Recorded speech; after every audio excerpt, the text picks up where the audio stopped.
Hi everyone and welcome to my channel. For those new, my name's Nikki. I'm an author and editor and I post videos here on YouTube about writing, editing, reading and all the things I love.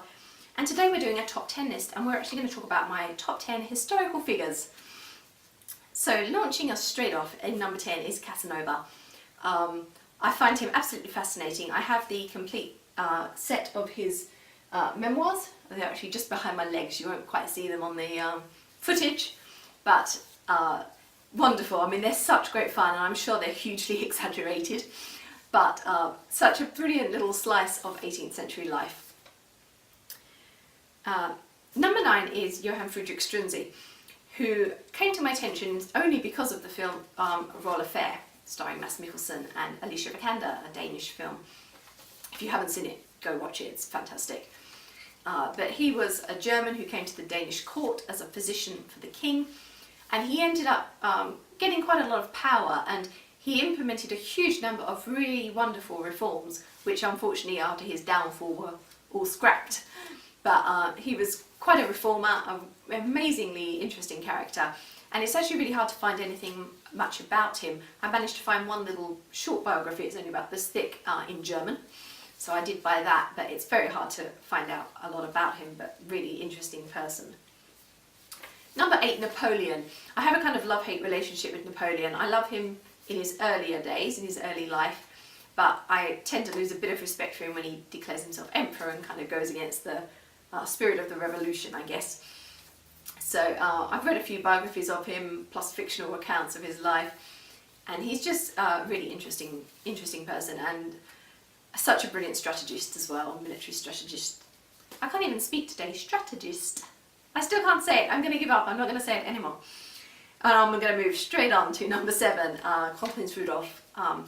So the son of Franz Josef and Elisabeth of Austria, who had such a tragic life, and it's so interesting to think that if he hadn't committed suicide when he did, maybe things would have gone differently. Perhaps we wouldn't have had World War I, for instance, because he would have been the heir to the Austro-Hungarian Empire and not Franz Ferdinand.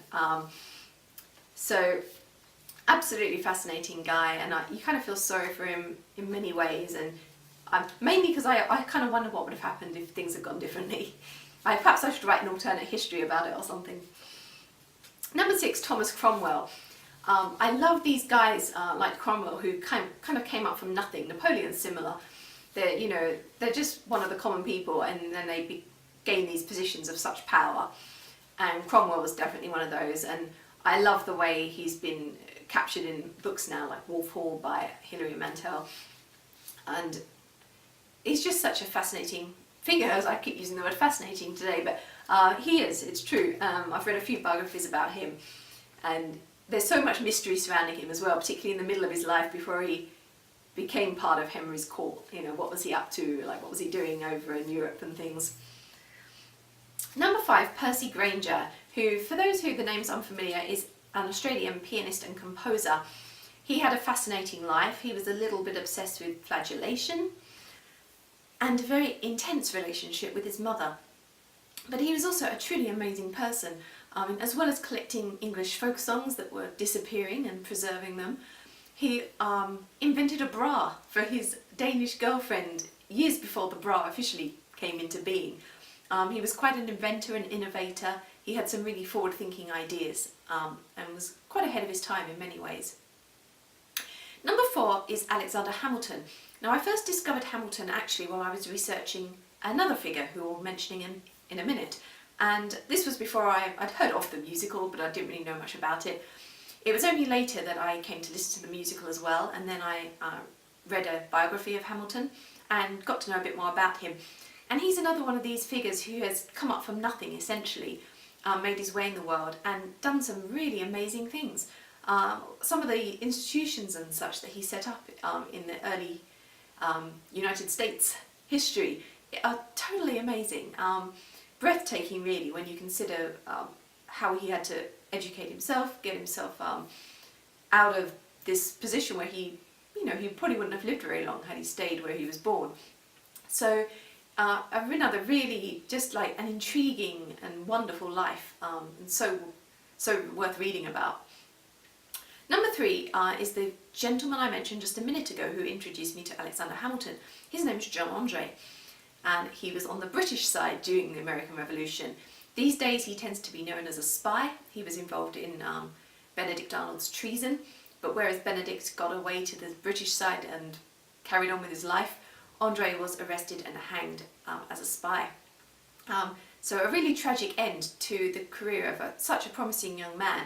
He wasn't quite down and out, but he still worked up the ranks on his own merit. He was a wonderful writer. He played instruments, he wrote poetry. He was just a romantic hero in so many ways, and again, a really brilliant thinker, same as Hamilton.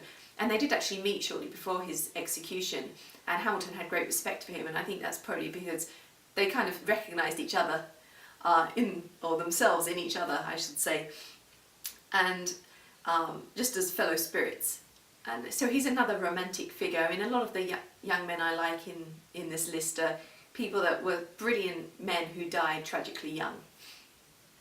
Moving on though to number 2 is the only woman in the list, and that is Sissi, Elizabeth of Austria, Kaiserin of Österreich. And I first came to know Sissi because of the musical Elisabeth, which is an absolutely brilliant musical. If you don't know it, do check it out. And she's a woman ahead of her time in many ways. She was never meant to be the Kaiserin, it should have been her sister, and so she's thrown into the world of the Austrian court, which it didn't really suit her. She was a bit of a free spirit. Again, she's a very forward-thinking person, really ahead of her time, and she couldn't live in that confined court environment.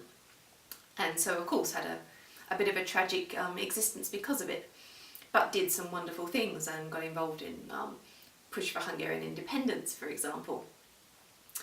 And finally, the top of the list, number 1 is Robespierre, who has been a fascination for me ever since I first became interested in the French Revolution. I've got so many biographies about him. I have a whole shelf below me here dedicated to him. He's a figure who's unfairly maligned a lot of the time. I mean, everyone blames him for the terror as if he were solely responsible, but there were 12 members of the Committee of Public Safety, and he signed fewer death warrants than some of the others, but he's the one whose name's linked with it and who gets the blame continually. It's Robespierre's terror, people say, and that's just not true. I'm not saying he was perfect. He was involved in it, of course, but initially his ideas came from a good place, but things just got very twisted during the later years of the revolution, and he did what he thought was best at the time. And he's another really interesting figure who could have just been a nobody, just a small town lawyer in Arras, if not for the revolution that catapulted him to this position of power. So those are my top 10 historical personages. Who are yours? Drop them in the comments below. I'd be interested to see who you pick. I'll end there, but I'll be back again soon for another vlog. Bye for now, everyone.